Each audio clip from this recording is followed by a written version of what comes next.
This is the Neurosurgery Podcast.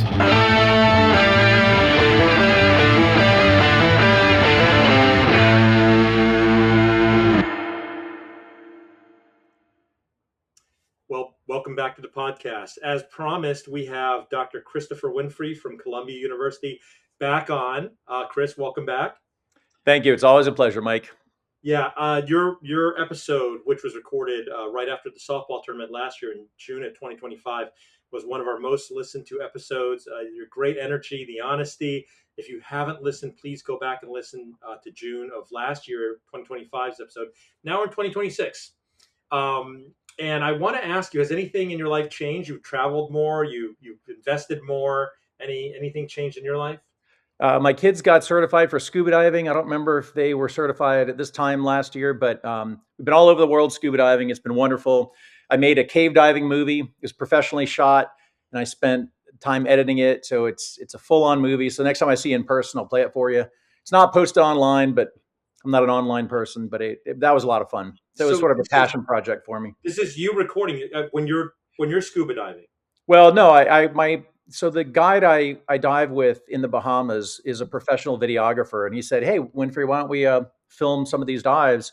He gave me the raw video, and I made a movie out of it. You know, Apple, whatever, iMovie, and then soundtrack and titles, the whole thing, and it looks awesome, and it was really a lot of fun. Well, you're going to have to tell us how to get to this because we'll post a link in our website. Super cool. Well, it's not linked, but okay, all right. I'll show you in person. Okay, show me in person. So, all right. So last time you talked about things people need to know about personal finances and how we're kind of screwing things up. And I again, we're not all neurosurgeons, but a lot of doctors, they listen to White Coat Investor. They are not knowledgeable about these topics, and we talked about why last time. I'm going to issue my usual disclaimer because a lot of folks listen to us. We're going to talk about money today. This does not imply that Chris, myself, or other neurosurgeons are greedy or that we do surgery for money. We're talking about this because this is a gap in knowledge, and everybody does have to function in this economic environment. So people want to be successful in everything they do. That's the topic of discussion. It has nothing to do with greed or avarice or anything of that sort. Would you agree, Chris? I would agree completely. Okay, great. So that's just a disclaimer. So we talked about things we could talk about today, and again, we could go on for hours and hours, you and me. But we were thinking about maybe hitting up something about stages of life, because we have listeners that are young, and some that are old, and some that are middle aged. You could tell us a little about how a person should think about their economics at different stages of life or career, right? That's right. Okay, good. Well, I'm going to let you do the talking because when you get going, I don't want to get in the way. So just to start off, there are a lot of people that talk about this online. And one I discovered recently, his name is Gabriel Galante. Not even sure it's a real person. When you see him, you'll see what I mean. But I really like his style. I think his messages are clear. And I think a lot of neurosurgeons really appreciate what he has to say because he has a matter-of-fact way of saying it. So I borrow heavily from him, but he's not a neurosurgeon. So I've obviously framed this in the context of a neurosurgical career, and that's what we're going to talk about. So the words for the day today are intentionality, infrastructure, and permission. In these words, in these terms will become clear as we talk. So when we spoke last, we talked about beginning your financial infrastructure, having a budget, marrying a working spouse ideally, making some investments, saving money, the flow of money, having leftover money at the end of the month that you immediately transfer into your brokerage account and invest, okay? You're also going to need to start your work infrastructure, get competent at what you do, all right? Study for the boards, pass the boards, build your referral base, okay? Build your practice, take call, okay? And before too long, you've accumulated your first $1 million in investable assets. And when you do that, in fact, you may not even know it's done. People say the first million's the hardest. It's probably not that hard. In fact, you probably don't even know what happened until you go back and look. It's not the hardest. It just takes the longest, okay? But when you see that you've made your first million, you can say to yourself, you know what? I can do this, okay? You've got your savings protocols down. You got your debt management down. It's really pretty cool. But around this time, early in your career, you start to make sacrifices for work. And these are real sacrifices. You're pumping up the volume. You're cranking the RVUs. You're bringing in revenue. And if you're Mike Wang, you're innovating, right? You're becoming the MIS deformity person. You're doing things no one else has done or can do. Maybe you've got the R01 grant. Maybe you've got amazing prospective data registry studies. You've created this career that's indispensable to your department. I say indispensable, you're not really indispensable. You can be replaced tomorrow. But for whatever reason, due to force of personality, sheer will, or the nature of your practice, your institution keeps you around. Okay. And after a period of time, you then have $5 million in investable assets. Okay. Hopefully, if you've listened to my teachings, you have the same spouse you started with. You now have kids. Okay. You've invested in 529s. The problem at this stage of your career is you're not that present. Okay. So you're missing your kids' events. You're working. You've been there, right, Mike? Yeah, I was just going to say, I mean, what you're saying, it describes every neurosurgeon I know. Right. Well, that's why I talk about this stuff in the frame of a neurosurgery career. So what you do is you try to claw back some of your time. You try to rebalance things, right? You still have his demands of patients, your lab, your students, but you claw some time back. And if your neurosurgery practice is like 99% of every other neurosurgery practice, it's run not by neurosurgeons necessarily, but by business people. And so you get that first call into your department administrator's office, okay, where they sit you down. And this may not happen to you as a spine surgeon, but this happened to me. It happens to functional neurosurgeons. It happens to anybody who's thought to not be making enough money. So they sit you down and we reviewed your productivity. It's not really where it should be. We really need you to work harder and produce more. And so for the first time in your life as a neurosurgeon, someone's telling you you're not good enough. Okay. And so how do you think that makes you feel? What emotions are going through your head? What would you feel? You know, it's interesting. We just recorded an episode, Joe Chang, about 4 weeks ago on why people, why people are chasing RVUs, right? Yeah. Do you love RVUs? Do you hate RVUs? And this has actually happened to everybody I know as well. Yep. And so the feeling you feel, right, by an administrator, right? Yeah. What you feel is shame for the first time in your life, probably. Okay. But your institution wants you to feel shame because you know what you do in response? You add more clinic hours, you add more OR cases, and you make more money for the institution. Okay. And so your career continues.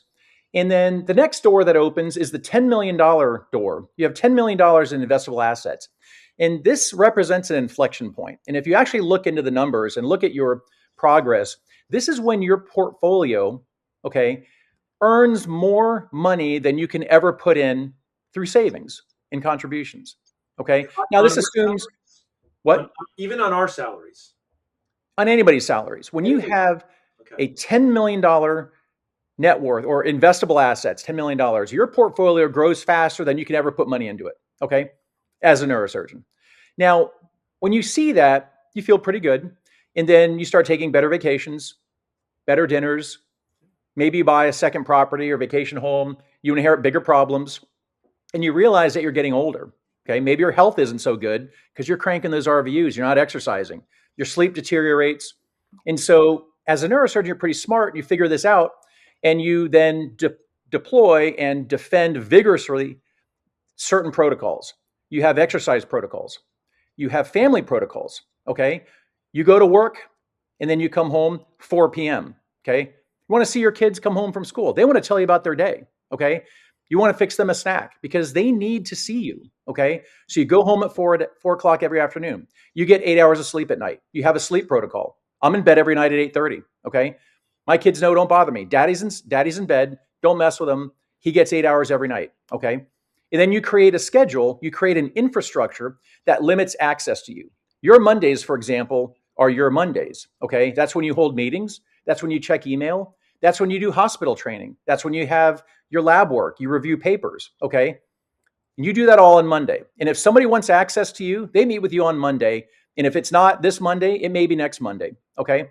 Because Tuesday and Wednesday are your office hour days. Okay. Not your OR days, not your days for lab meetings. That's when you see patients because your patients need you there. They need you present in the moment and not distracted. Okay. And you go home at 4 p.m. on patient days. Okay. Because Thursdays and Fridays are your OR days. Okay. Same thing. You're not seeing patients between cases. Between cases, you're recharging your battery because your next patient needs you at your prime to do the job. They don't want a distracted surgeon. So your OR days also end at 4 p.m. and you go home. Okay. This is the schedule you've created. And so you continue with this schedule until you pass the $15 million door that you unlock.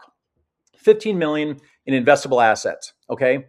Of course, around this time, by chance, your department is going through some changes. Okay, maybe there's venture capital is involved. Okay, maybe you have a new dean, maybe a new chairman. Okay, there's a change in your compensation plan. Okay, guess what happens? Okay, you've been clawing back your work hours. Guess where you're going? This is your second visit with your department administrator. Okay, same conversation. You're really not working hard enough. We've done a SWOT analysis. We've identified this area in whatever state you're in where it's underserved. We need you to go to this other hospital and take call, do more cases, and capture that market. Okay. Well, how do you feel at that point? Same? Do you feel shame? No, you don't. But you're actually in a real pickle then. You are not in a pickle. You have $15 million in investable assets. This conversation is completely different. Okay. When your administrator says that to you, you say this in return. You say, thank you. I really appreciate that you're looking out for me. You've always looked out for me. I feel part of the team, but I have a counter proposal. You just told me that my $200,000 bonus is at risk. And if I don't work harder, I'm going to lose that bonus. How about we do this? I'm going to give you that $200,000 bonus this year and next year and every year in perpetuity for as long as I'm here. You keep that bonus. And in return, you never call me into your office ever again to discuss money. Okay? Ever. So when you say this, your department administrator has never heard these words uttered by a human being. They look at you like you just vomited a dead gerbil onto their desk. Okay? They laugh nervously. They don't know what to say. And as you walk out, they say, you know what? Yes, we can do that, but I'm going to send you your reports at the end of every month with your RVUs and your collections. And what do you say? You say thank you.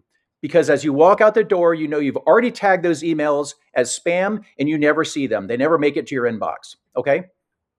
Now, as all this department upheaval is happening, your partners stress out. They worry about pay cuts. Everyone else worries about their bonus. Okay? You have. Can I ask you a question? Because a lot of people listening to this are probably freaking out right now, either ecstatically or nervously. Is this something that can only happen in Manhattan, New York, or is this something that can happen anywhere in America? Geography is irrelevant. Okay, because if it's not irrelevant, is your partner's reaction to this? They stress. People say you can only do this in New York City because that's a very New York mindset, right? But you're saying no. This is about us. This is about neurosurgeons. So this is about neurosurgeons. Okay. Your partners will ask you, how will you pay for your kids' education? Okay. This is a question that you've identified, you've considered, and you've solved decades ago. Okay. What are you going to do if you lose your job? Are you going to go to the competing group next door? Are you going to uproot your family and move to a different state? Again, you've identified this problem, you've considered it, and you've implemented infrastructure that have solved this problem decades ago. Do you know what the correct answer is when your admin fires you or you lose your job? What do? You know what the correct answer is with $15 million in investable assets? It never happened to me, so I don't even know how to answer that, but tell us. I'm going to tell you. The answer is do absolutely nothing. And do you know why? Because if you've ever been to my personal finance course, I've told you to have a side gig. You have a side gig. You work with industry. Maybe it's a medical legal practice. Maybe do some consulting. And you have an income stream that replaces maybe 10% of your income, okay? This is your expenses. The 1099 income you were talking about last time. This is 1099 income. I personally do medical legal work, but it doesn't matter. It's some other income that unrelated to your job. And if you also took my advice, you have a working spouse, okay? So if you are forced into retirement, you're going to continue your side gig and make 10% of your costs. Your spouse, you can't expect them to go full bore, work 5 days a week. So you know what they're going to do? They're going to go into retirement and they're going to work 2 days a week. So together, the two of you are going to work 3 to 4 days per week in total, and you're going to cover 20 to 30% of your housing, your operating costs per year, okay? 20 to 30%. You know what's going to happen to your retirement portfolio? It's going to still grow. No bonuses, no extra paychecks, your assets still grow, okay? How much do you think a $15 million portfolio earned last year? And the year before that? And the year before that? Do you have any idea? $1 million, about $1 million. $1 million. No, $2 million. Look it up. So over the course of 3 years, your $15 million portfolio has earned 30 $200,000 bonuses, okay? And now your department administrator is offering you bonus number 31. to sacrifice time with your kids in the afternoon to get bonus number 31. Okay. You know what my response is? You just vomited a dead gerbil onto my desk. Okay. Do you understand how using math to frame these questions and answers, and not the idea of this endlessly working neurosurgeon, helps you make better decisions? You have created an infrastructure that makes bonuses completely irrelevant.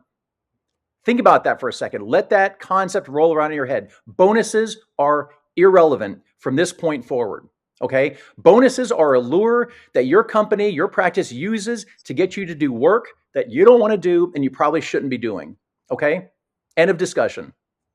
Now, yes. Okay, I don't want to stop you because you're on a roll, but I'm sure most people listening are saying that sounds great, but I don't feel like I'll ever get to the 15 million mark. Are you going to cover that? Because Well, say I don't feel like I'll ever get there. it depends on what your needs are. I live in a very high cost of living, so maybe $15 million is the threshold. If you live in North Florida, maybe 5 or 10 million is the threshold. The numbers don't matter. What matters is the conceptual framework. And you can dial in where you are on this framework and what your final number is, however you see fit. It's not about the numbers, it's about the framing, the intentionality, the infrastructure, and the choices you make. Okay. Now, for whatever reason, after this conversation, your department keeps you around because you're indispensable. They like you. Okay. Guess what happens at $20 million? Not only is your bonus irrelevant, your entire paycheck, whether it's from your practice or from your side gig, from your spouse's practice or side gig or employment, all of those paychecks now become irrelevant. Full retirement becomes an option. You can choose to do only what you want to do, and you have no obligation to do otherwise. You can do your passion projects. Maybe you want to continue neurosurgery. Maybe you just want to teach neurosurgery residents. Maybe you just want to do research. It doesn't matter. Okay. But at $20 million of investable assets, you are still responsible for your logistics. You do your own scheduling, you create, manage your own calendar, your travel logistics, and your shopping. Okay. But your portfolio still continues to grow. Okay. And when it grows, it now becomes a $25 million doorway. And when that doorway opens, something really fascinating happens. You are now able, at that level of wealth, to completely outsource all logistics to an executive assistant that you've hired. This person is intelligent, they're responsive, and they're diligent. Okay? Let me paint a picture for you. It's Wednesday. It's 6 o'clock in the morning. You no longer do neurosurgery on Wednesdays. Maybe you do neurosurgery on other days. Maybe you don't. It doesn't really matter. Okay? Now, you do your exercise protocols. You and your spouse complete whatever passion projects you're working on. Maybe you play tennis in the afternoon. After that, you go out and have a nice dinner. You come home from dinner, there's a knock at the door. Okay? You open the door, it's your driver. Your driver has your bags packed, your passports in hand, your travel documents. And mind you, you've not opened a laptop, you've not checked your phone, you haven't logged into a single travel app. All of this logistics is taken care of for you, frictionlessly and seamlessly. Okay? You don't check your bags, and do you know why that is? It's because you're a neurosurgeon. You don't leave anything to chance. When you hire this executive assistant, you gave them checklists of exactly what your travel needs are for any destination, any duration, any time of year. There's no reason for you to check those bags. You get taken to the airport. After some time in the lounge, you get on the airplane and you sleep comfortably for a full 8 hours. You wake up, and a few hours later, you land in Asia, where you're met by your private travel guide. You don't really know what the travel guide has in store for you. You just know it's going to be the best trip you've ever taken. You know you're going to have built-in time for relaxation, time for the night markets, time for the finest Michelin star dinners with your spouse. And the two of you enjoy 10 to 12 days of sheer, uninterrupted bliss. Meanwhile, your neurosurgery partner, who, by the way, also has $25 million of investable assets, they're up at 2 a.m. because they got called in to do a stroke. And after that stroke is done, they miss breakfast because they're compressing a groin hematoma. Once that's done, they check some emails and they realize they're now on administrative timeout because they forgot to complete the most recent hospital training module. So they complete that. They see a couple of patients, the last patient of which is eternally grateful to you for saving their life despite the hemiparesis you gave them. In contrast, they get a knock at the door, completely different than the knock you got, and they're served with lawsuit papers from a different patient who also has a hemiparesis that they're not so fond of. Okay? While you're processing that, you get called into your second stroke, and in doing so, you miss the dinner with your spouse. And you get a phone call from your spouse who's upset because this is the second anniversary dinner you've missed in 4 years. While you are in Asia, having the time of your life, leading an intentional life that's essentially perfect in every way because you chose it to be so, your partner is left wondering how their life went so off the rails. Your partner continues to work. They have lots of money. This is not a money issue. This is an issue of permission. Your partner does not have permission to stop working because they've never asked the right questions. They've never had intentionality. They've never had appropriate framing. They've never had appropriate mentorship, and they are lost in the career of the obsessive, endlessly working neurosurgeon. Okay? So understand this, you, our listeners, these concepts are valid, these doorways are real, and you, my dear listeners, and my dear friend Mike, have some decisions to make. Wow. Okay. So bravo. That's like a tale of two neurosurgeons. It hits so close to home because you know so many of us, and you're not saying stop working. That's not what you're saying. You're saying take some ownership over the value of your time and your relationships, and free yourself from this ball and chain, which is someone else controlling your life externally. But if you want to do a lot of surgery, and you could do it voluntarily, you could do it for free, you could do it for RVUs, you could do it for cash. You're not saying don't do that. You're saying just be intentional about it, right? Correct. That's How amazing. old are your kids? Your kids are a little bit older than mine. I've got 11 and 13. Yours are teenagers? 25, 24. One just turned 24 2 days ago, and 22. Okay. Happy birthday, Evan. They're out of the house. All right. Yeah. Well, I was going to ask you questions about, what time you get home from work, but your kids are out of the house, so it matters less, I think. Well, I mean, Chris, it's very interesting because I always tell people I have the opposite shtick, which is that I run this giant program with lots of fellows, and it's a huge spine program, and I love everything that I do. I mean, I don't love every aspect of it, but I love helping people. I love doing surgery. I tell people I would do surgery for free, and I often do. It's a funny story. I did this hideous case this morning that was like a 2-level open T lift, and Aetna's paying me only the 63052 and 22630 code only. Okay. And I took it. I said, it's fine. I don't care. I want to help the patient, right? It's insanity, right? But I love it, and I love what I do. And I probably could never be like you. I could never give up the It's not control. insanity. It's what makes you happy. You're intentional about what you do, and you're not obsessed with the money piece, right? And presumably you've been saving money, and we don't have to get into what your personal net worth is, but presumably you're on track to be able to do what you want and call your own shots. And if that's to keep working, then have at it. But if work is not something you want to keep doing on other people's terms and building someone else's dreams, then give yourself permission once you have enough money to then make that change to optimize your life.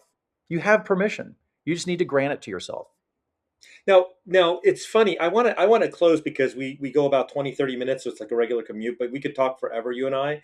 And I'm really sorry JP's not here, because JP always asks the most insightful questions. Our listeners are always like, "Where's JP? He should be asking these questions." But let me just ask you, because I listen to podcasts. My wife recommends them for me. The one I've been listening to a lot, which has a little flavor of what you're saying, is Iced Coffee Hour, which is really fantastic. What are your favorite podcasts to listen to?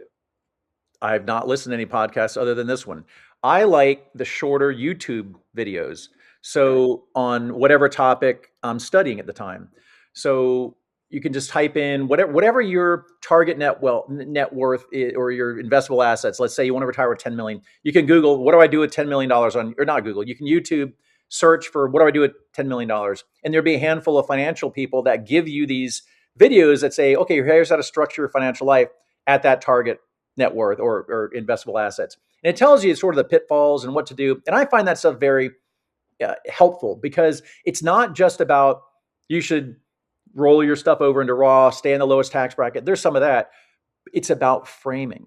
It's about giving you the power to achieve intentionality, framing the right questions, and permission to act, permission to do things you didn't think were possible because you have the infrastructure and an understanding of basic, simple math to make financial decisions not based on money, right? You make career decisions not based on money. I do not make any work decisions based on money. I haven't for a number of years, and I refuse to moving forward because whatever money work throws at me, like I said, is potentially irrelevant. Well, let me ask you this. So Susie Orman, who's one of the most famous gurus of advice and finance to the populace, right? Especially to women, right? She came on our podcast in 2020. It's like episode like 60 something, right? And she really held JP's feet to the fire. She was like, how much debt do you have? And he was very honest and open about it. Mhm. If anybody wants to listen back to a podcast 6 years ago, but Susie Orman's very famous. She gives a slightly different brand of advice, which is much more about like saving and some element of austerity and planning, right? But what you're saying is, of course, maybe her advice is not entirely applicable to neurosurgeons who've already finished their training because we're in a somewhat different category, right? Right. That's why this podcast was tailored to neurosurgeons, not baristas, not school teachers, neurosurgeons. I Okay. love it. I love it. Wow. So listen, we got to have you back on again to talk about retirement and other things and things topics that you've touched on before. The 1099 income is so critical. I always talk to our trainees about having 1099, even a small amount. But you're just a wealth of knowledge, Chris. And if people wanted to reach out to you, could they actually reach you somehow? Anytime. CJW12 at columbia.edu. And you're still doing the boot camp course? Doing the boot camp this July. We haven't done boot camp 3 in a while, but the SNS has a personal finance course as part of their transitions. The CNS does the same. There is content out there in the neurosurgery space. And I would encourage you to Yeah. be part of Are you it. are you Give going it to a listen. Birmingham this week or? Yes. Oh, okay. I'll see you in Birmingham. I'm You there there for too? 6 hours. Yeah. Excellent. But actually, we represent the AANS now as a podcast, so we got to get you on the AANS side as well because CNS folks they're at the beginning, they're the babies, but Yep. at AANS level, that's where they could really benefit from your knowledge and wisdom. Maybe. A lot of those people are pretty smart too. They may not need to, it's maybe the mid-career people and some of the people that are maybe working a little bit longer than they should that maybe should listen to this. But there are a lot of really smart neurosurgeons out there. I don't claim to have more answers or better answers than them. This is more just identifying some framing and some infrastructure issues for people that are maybe not quite there yet or are stuck in a life that they really don't want and don't need and want to get out of. And you can get out of these at a moment's notice. You don't want to leave your colleagues in a lurch. I would never leave my chairman in a lurch. They just you have obligations, but there are ways to disengage from a life that has you stuck, right? Yeah, Again, don't congratulations. abandon colleagues. I'm not saying that, but there are ways out. Find people Congratulations to who've done it. Sander. Again, Sander would just finish his presidency at Yep. AANS. And Awesome. I'm going to see you at the softball tournament, which is Columbia led, right? June 6th in New York City. Absolutely. I have to check the date, but yeah, it sounds about right. Yeah. First Saturday of the month. Awesome. Well, thanks for Should be coming on awesome. the podcast. And Pleasure. we will see Thanks you for again. having me. All right. Have a good night.